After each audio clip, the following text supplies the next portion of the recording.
ఆసిఫాబాద్లోని జనకాపూర్ కాలనీలో క్షుద్ర పూజలు కలకలం రేపాయి. జాడి లింగయ్య అనే వ్యక్తి ఇంటి ఎదుట గుర్తు తెలియని వ్యక్తులు కుంకుమ, పసుపు, ఎముకలతో పూజలు చేశారు. గతంలో ఎన్నడూ కూడా ఇలాంటి సంఘటనలు తమ కాలనీలో జరగలేదన్నారు. ఈ సంఘటనతో కుటుంబ సభ్యులతో పాటు కాలనీ వాసులు భయాందోళనకు గురవుతున్నామని తెలిపారు. సమాచారం అందుకున్న పోలీసులు ఘటనపై విచారణ చేపట్టారు.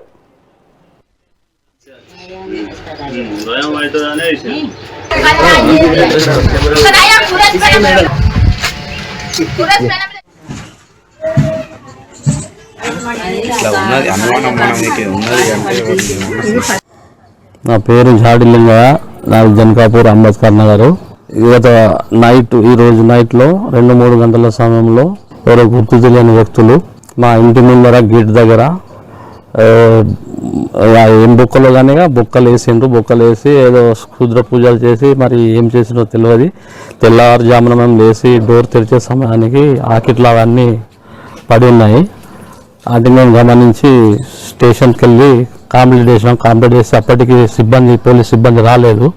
దాంతో నేను 100కు కాల్ చేసిన. 100కు కాల్ చేస్తే పోలీసు వాళ్ళు వచ్చి చూసి మీకు ఎవరి మీద అనుమానం ఉంటే మీరు పోలీస్ కంప్లైంట్ చేయండి అని అన్నారు.